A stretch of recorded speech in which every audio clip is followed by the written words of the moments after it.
One splinter in the dark. The galaxy was supposed to be silent beyond the drift of Vela Sector. No trade routes, no colonies, just interstellar dust and the static hum of deep space void. That changed when listening post-Theta 9 caught something unusual. A flash so fast and precise, it defied known propulsion physics. Analysts called it a sensor glitch. But veteran operator Lissandro Patel knew better. It was a splinter, a term for ghost-like flashes faster than standard faster than light FDL travel. And this one wasn't random. It moved with intention. The anomaly registered for less than 0.02 seconds, then vanished beyond Orion's edge. No radiation wake. No heat signature. Just a brief, impossible bend in space-time, like reality had hiccuped. When news reached the Earth Coalition Command, whispers of Project Dawnline reignited, classified chatter about phase-shifted civilizations and quantum ghosts. Most dismissed it as paranoia. But someone was watching. A dormant AI beacon buried in the moon's far side activated, its long-dead programming stirring. Across Earth's deep space monitoring web, protocols updated. Emergency tags flagged the anomaly under highest clearance. And 900 million kilometers away, Captain Mara Vance received a secure transmission. Prepare to engage. The sky just blinked. Again. Point 2. The first report. The merchant freighter Argo, a Rust Bucket Class 4 hauler, was limping through Sector D47 en route to Vega Prime when it happened. At exactly 3:19 ship time, its proximity alarm screamed. A blinding flash shot across the starboard viewport, too fast to track, too clean to be natural. For a heartbeat, the crew saw it. A vessel, sleek and silver, impossible in shape, like folded starlight with no clear edges. And then it vanished.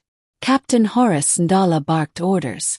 Every sensor, every camera, every lens on board had caught nothing. No afterburn. No radiation. Just a near miss at speeds that could vaporize planets. When he reported it to Earth Command, the call was flagged level red and rerouted before even reaching civilian channels. No one wanted to believe him, not at first. He was a freight captain, not a physicist.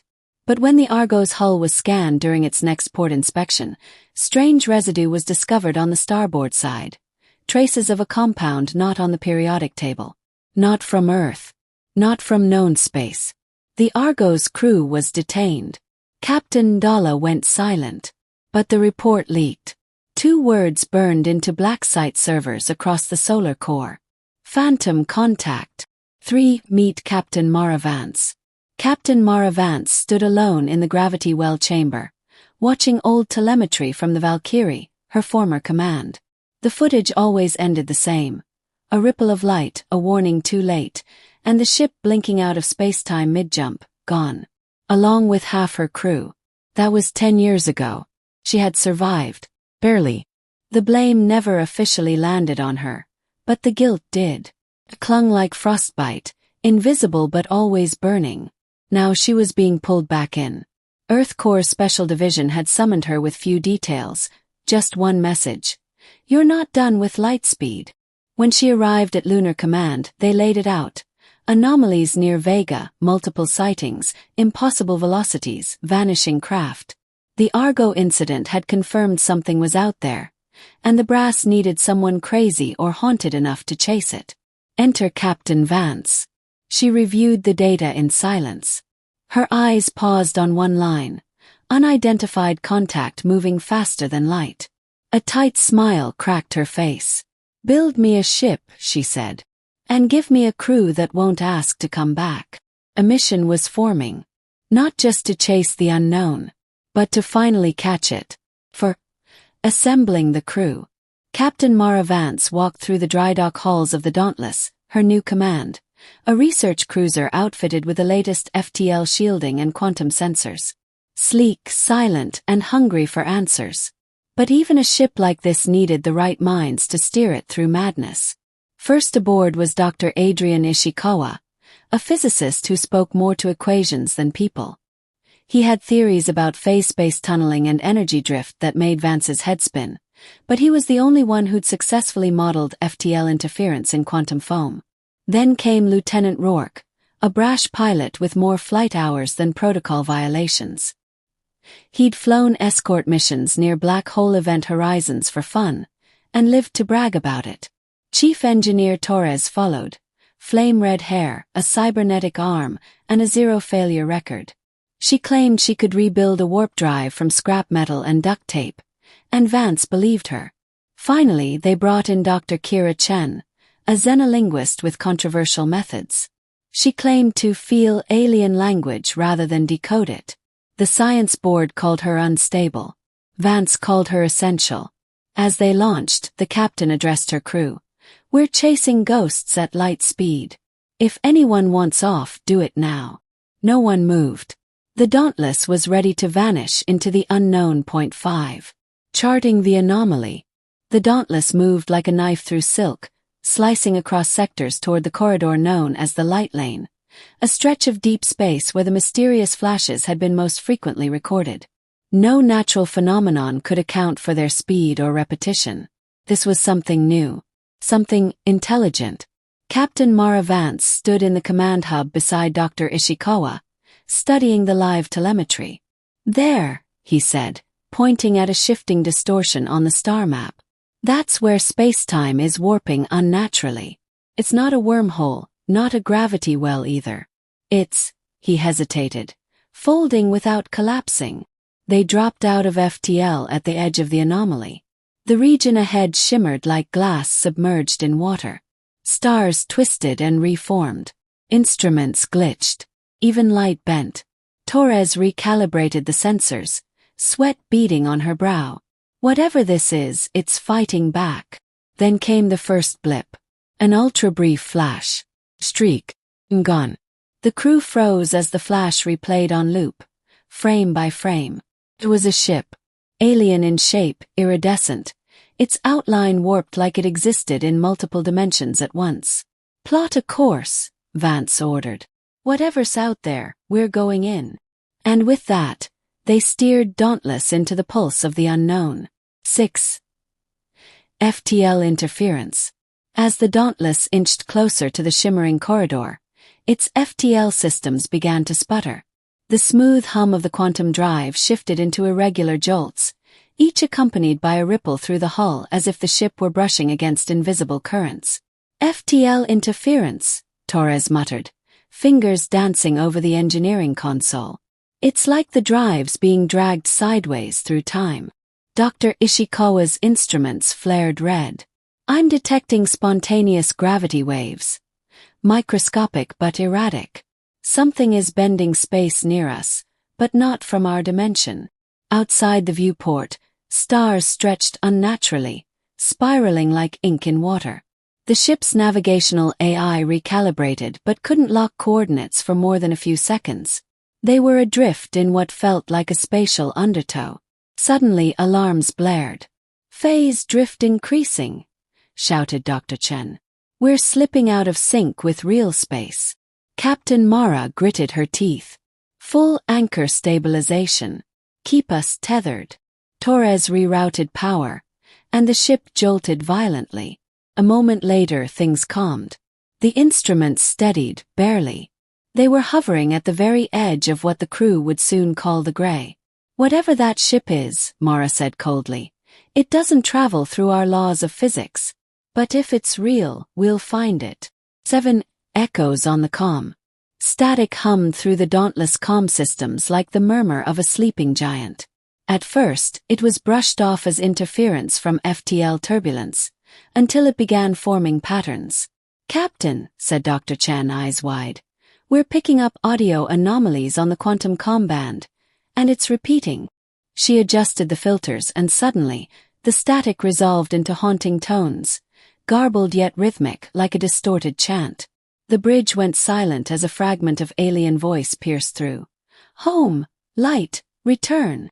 "Run that again," Mara ordered. Torres played the transmission on a loop. Each time the same fragments repeated. Not just noise words. Dr. Ishikawa confirmed the signal's origin. It matched the phantom ship's trajectory. "It's speaking," Chin said softly. "Or echoing. These aren't just messages, they're cries. like a beacon calling across dimensions. The sound grew more intense each hour they remained in the corridor. Some crew claimed they heard whispers in their dreams, calls from unknown voices wrapped in light. Mara stared at the waveform dancing across the screen. "It's not just a ship we're chasing," she murmured. "Something is lost out here. And it's trying, begging, to be found." First visual contact. The Dauntless hovered at the edge of the anomaly, sensors scanning every ripple in space-time. Suddenly the ship jolted, just for a moment. No alarms, no impact, just a flicker.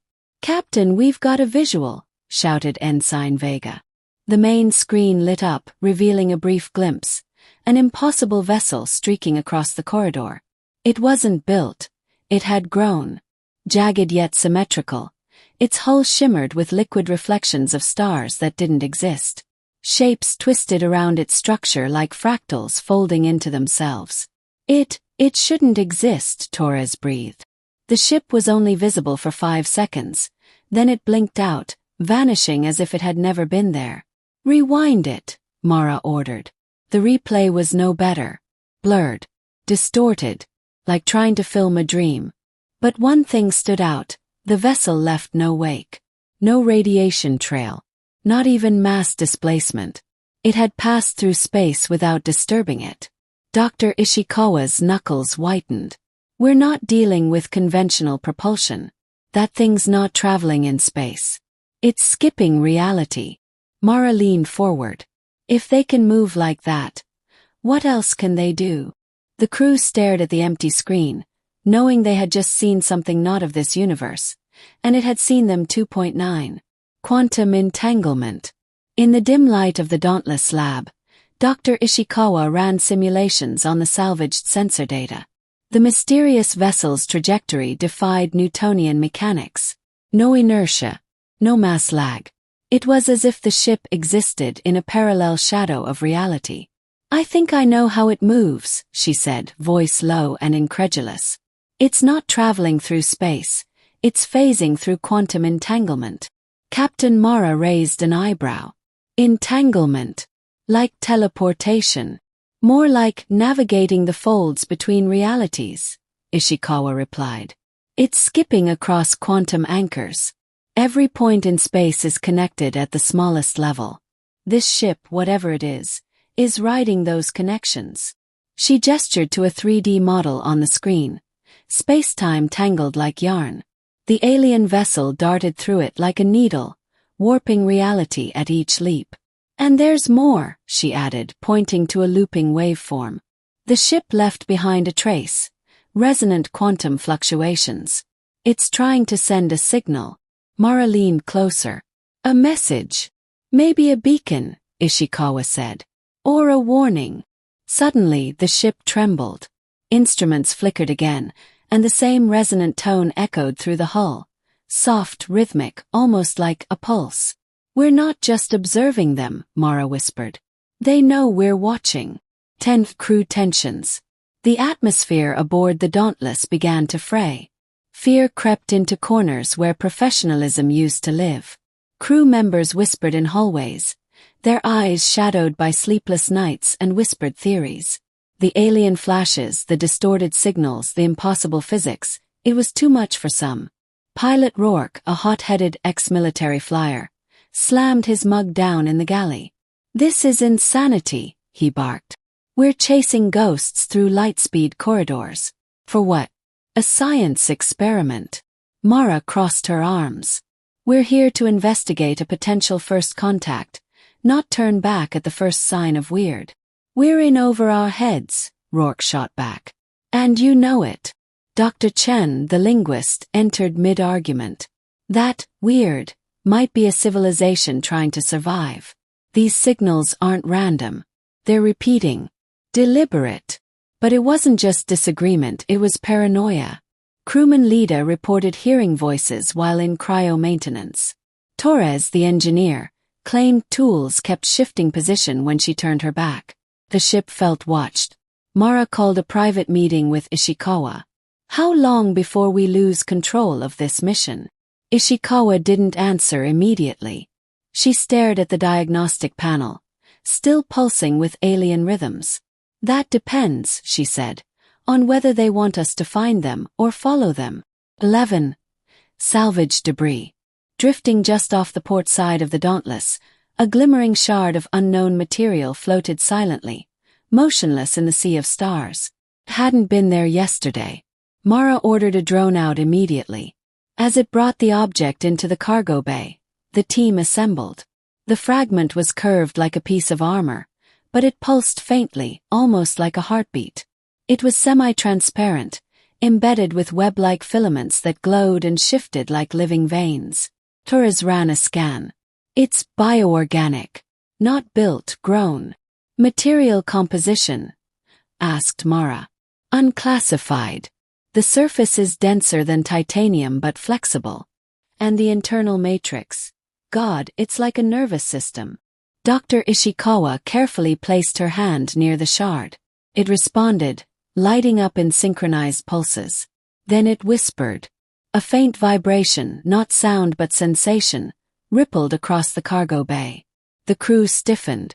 The shard emitted a soft frequency that resonated deep within their chests. Dr. Chin leaned in. It's communication. Structured patterns. A message. What's it saying? Mara asked. Chen's eyes widened. A warning. The room fell silent. On the shard's pulsing surface, a symbol emerged, strikingly similar to Earth's own symbol for danger. 12. Alien language puzzle.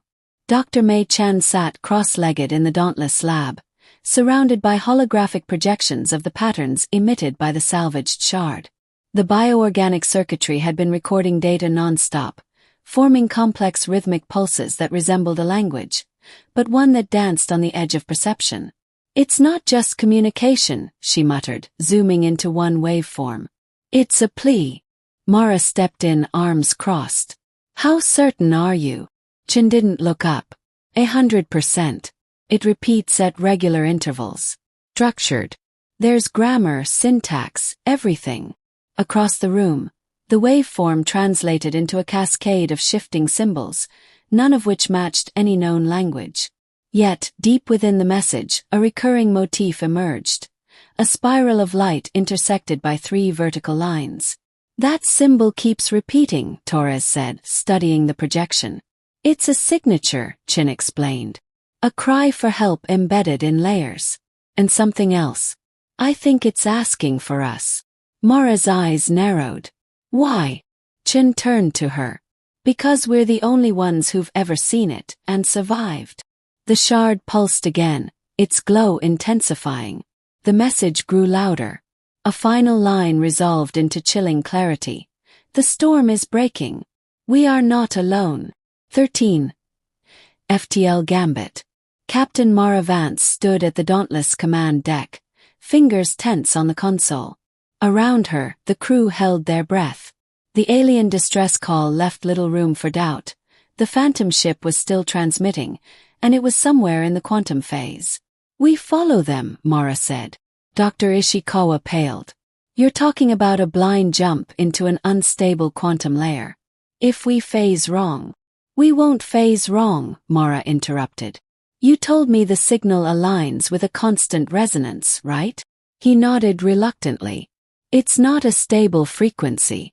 But with enough quantum field calibration, we might lock into its echo.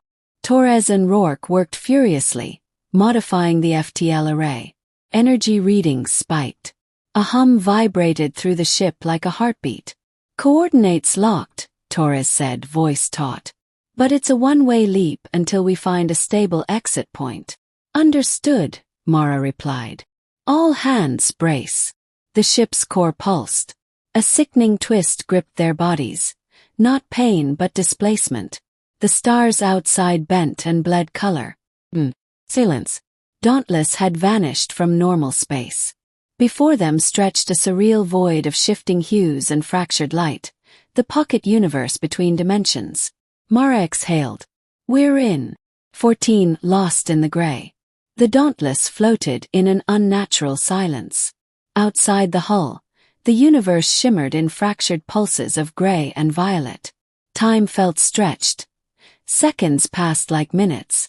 The crew moved cautiously, their voices hushed. "This place," Dr. Chen murmured, eyes scanning the quantum overlay. "It's not space." "Not really." The sensors stuttered.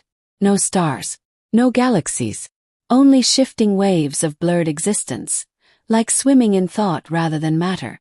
Instruments failed to give reliable readings, but faint signatures blinked on the edge of perception. "This is where the phantom ships exist," Ishikawa whispered. "We're inside the layer between light-speed travel and quantum slipstream. It's a realm of transit. But something's anchored here." Suddenly, the Dauntless shook with a low, harmonic pulse. Not from impact but as if something recognized them. "We're not alone," Torres said grimly. Point 15. Floating ruins. The Dauntless drifted forward slowly. In the gray void, massive structures emerged. Fragments of space stations and city-sized hulls. Twisted metal curled into spirals, half-phased into the layer. They floated like abandoned dreams. "Derelict stations," Mara said. "But ancient." Chen highlighted inscriptions across one ruin's edge. "Non-human." Multiple languages, all converging. This place was a meeting point. Maybe a refuge. As they edged closer, lights flickered to life on one structure. Dim, flickering like a dying memory. A spectral corridor extended toward the ship, as if inviting them in. "Captain," Torres warned, "this place isn't dead. It remembers." Suddenly, a translucent figure passed through the debris, humanoid but glowing with inner light. Then another. Dozens. "Energy-based entities," Ishikawa whispered. "Are these the Lightborn?" They weren't attacking. They were waiting. 16. The Lightborn. The ethereal beings glided effortlessly through the void, their bodies flickering like starlight caught in flowing water. They had no faces, no limbs in the traditional sense, yet the crew of the Dauntless could feel their presence. Warm, ancient, curious. One of them approached the ship directly, passing through the hull as though it were mist. Alarms didn't trigger. No systems shut down. The entity simply entered.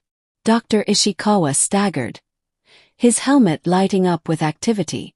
"It's inside my mind," he gasped, dropping to one knee. "Not attacking. Showing." Mara leaned in. "Showing what?" "History. Emotion. A plea." Suddenly, the rest of the crew began to feel it too. A ripple of shared memory and longing that needed no translation. The Lightborn communicated through quantum resonance, tapping into the very thoughts of the team. Torres adjusted the monitors. "Their presence is stabilizing the phasing field. They're helping us stay anchored here." Chen stood motionless, tears in her eyes.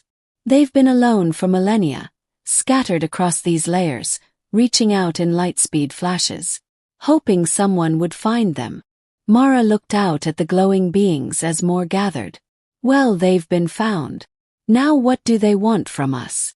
17. Shared memory. The Dauntless drifted silently in the gray quantum expanse as the Lightborn gathered. Captain Mara Vance and her crew stood in awe as the beings shimmered around them, each pulsing with rhythmic flashes, signals far more than light. Dr. Chen carefully fitted the quantum-linked helmet on Mara. "This will let you interface directly. Just be ready." "The Lightborn don't think linearly." Mara nodded and activated the link. In an instant, her senses exploded. Time fractured. She stood on a once-thriving alien world beneath twin suns, surrounded by tall crystalline spires. The Lightborn had once lived in physical forms, beautiful and insectoid, working in harmony. Their civilization pulsed with energy drawn from quantum fields. Then came the collapse. A star in their system went supernova, unleashing unstable quantum waves that tore their reality apart. To survive, the Lightborn shed their physical shells, becoming pure energy suspended in fragmented dimensions. But isolation eroded their memories. Only flickers remained, flashes sent out into the dark. Mara wept as the visions faded. She removed the helmet, gasping.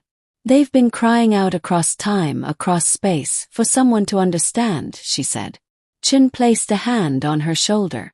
And now we do. But the question is, will Earth care? Team Hidden Threat. Just as the crew began deciphering the Lightborn's shared memories, proximity alarms blared through the Dauntless. Unidentified vessels approaching, armed, Rourke shouted from the helm. Out of the quantum haze, black angular ships emerged, their drives flickering with unstable FTL energy. The logo on their hulls was unmistakable. Vire Corp, the same conglomerate that had once tried to patent quantum entanglement itself. How the hell did they find us? Mara barked. Dr. Chen's expression froze. I may have sent a data ping after decoding the Lightborn language. It was supposed to be for research. Not them. Mara's eyes narrowed. But there was no time for blame. The lead Vire Corp ship transmitted a message. Stand down and surrender your vessel. The alien specimens and technology are now property of Vire Corp under Directive 7. Before Mara could respond, the rival ships began deploying boarding drones. Energy blasts rocked the Dauntless, shaking the fragile equilibrium of the pocket universe. We can't fight them here, Torres warned. One wrong move and this entire space collapses. Mara looked toward the Lightborn, who hovered silently, awaiting a decision. They're not just after tech, she muttered. They want to own everything, life, light, even time itself. She clenched her fists. Not on my watch. 19. Betrayal unveiled. As chaos unfolded aboard the Dauntless, with emergency lights flashing and hull alarms blaring, Mara gathered the senior crew in the command module. The question burning in her mind had to be answered. How had Vire Corp tracked them so precisely through a phase-locked quantum corridor? Before she could speak, Dr. Ishikawa's console chimed. We've traced a quantum beacon embedded in our navigation relay, he announced, his face pale. It's transmitting burst packets directly to Vire Corp. All eyes turned toward Dr. Chen. The xenolinguist froze, then slowly raised his hands. Listen, you don't understand, he began. They funded my research. My family is. You sold us out, Rourke snarled, drawing his sidearm. You doomed this mission for a paycheck. I didn't know it would come to this. Chen pleaded. They promised to extract us all to preserve the data, the Lightborn. They want to dissect them, Mara cut in, her voice ice. Not preserve. Control. The Lightborn pulsed nearby, reacting to the emotional spike. One approached Chen, its luminous filaments wrapping around his head. A scream echoed, and then silence. He collapsed, unconscious but alive. The Lightborn had read his intentions, and chosen mercy. We can't afford more mistakes, Mara said grimly. It's time to end this. 20. Quantum Cascade. The Dauntless trembled violently as the fallout from the ambush tore through the fragile quantum pocket. Energy readings spiked, and the ship's instruments warned of an imminent phase collapse. Reality itself was beginning to unravel around them. Mara gripped the console, watching as glowing fissures appeared in the shimmering veil outside the viewport. These were not mere cracks but fractures in space-time, portals to oblivion. Engineer Torres, status report. Mara barked. We're losing containment fields in sectors 3 and 5, Torres replied, sweat beading on his forehead. If this cascade continues, we'll be ripped apart, or worse, trapped forever between phases. The crew scrambled to reroute power, but the phasing drive was unstable, blinking erratically. Suddenly, the Lightborn surged forward, their radiant forms weaving through the ship's corridors. They interfaced with the ship's core, stabilizing energy flows with pure quantum resonance. Mara felt the ship's shudder lessen, the cascade slowing. We don't have much time, she said. If the pocket universe collapses, it will drag us with it. Everyone prepare for an emergency phase jump. The crew nodded grimly, knowing the fate of not only their lives but of the Lightborn hung in the balance. 21. Race to rescue. With the quantum cascade slowing but still threatening the Dauntless, Mara and Engineer Torres raced against time. The ship's phasing drive was the only hope to escape the collapsing pocket universe, but its core was critically damaged from the ambush and energy surges. Torres worked feverishly in the engine room, sweat dripping as he rewired circuits and recalibrated the unstable components. Sparks flew around him, and alarms blared relentlessly, but he didn't flinch. "Captain, the phasing drive's coolant system is failing," Torres shouted over the chaos. "If it overheats, we'll lose the entire quantum containment field." Mara bolted to his side, guiding him through the last adjustments while coordinating with the bridge crew to stabilize power flow. Above them, the shimmering universe outside grew increasingly unstable, flickering like a dying flame. "Almost there," Torres muttered. Finally, with a surge of energy, the phasing drive roared back to life, glowing brighter than ever. "Phase jump ready," Torres confirmed breathlessly. Mara gave the order. The Dauntless shuddered as the ship slipped into the quantum layer, racing to escape the unraveling dimension and return to the known universe. The race against time was won, for now. 22. Alliance forged. As the Dauntless stabilized within the fragile pocket universe, the light-born beings, ethereal entities of pure energy, appeared once more. Their glowing forms pulsed softly, radiating warmth and calm amid the ship's tense atmosphere. Mara approached them cautiously, wary but hopeful. "We understand your plight," one light-born voice echoed within her mind. "Your phasing drive is weakened. Our energies can merge with your technology to restore stability, if you accept our alliance." Engineer Torres looked to Mara, his expression torn between disbelief and desperation. With little choice, Mara nodded. The Lightborn extended their shimmering tendrils of light, intertwining with the ship's core systems. The Dauntless hummed with renewed power, the glow intensifying as the energy merged seamlessly with human technology. Systems stabilized, instruments cleared, and the quantum cascade's destructive waves diminished. "This bond transcends mere technology," the Lightborn explained. "It is unity, humanity and energy, combined against the void." Mara felt a newfound strength in the ship and crew, a shared purpose with these alien allies. Together, they prepared to face the dangers ahead. The alliance was forged in light, human courage and alien energy intertwined against the darkness. 23. Till Exodus. With the Lightborn's energy coursing through the Dauntless systems, the ship's phasing drive pulsed stronger than ever before. Mara felt a surge of hope as the vessel prepared to exit the fragile pocket universe. "Engage jump sequence," she commanded, gripping the controls tightly. The ship vibrated as it phased between realities, the quantum fabric rippling around them. Outside, the ghostly ruins and shifting colors of the pocket universe blurred into a streak of brilliant light. Yet danger loomed. Pursuing corporate warships, armed and ruthless, had followed them into this realm, intent on seizing the advanced technology. The Dauntless accelerated, its new energy shields glowing with the Lightborn's power, deflecting plasma blasts and debris. The crew worked feverishly, fending off attacks while maintaining jump stability. Mara's heart pounded as they neared the jump point back to normal space. "Hold steady," she urged. "We're almost home."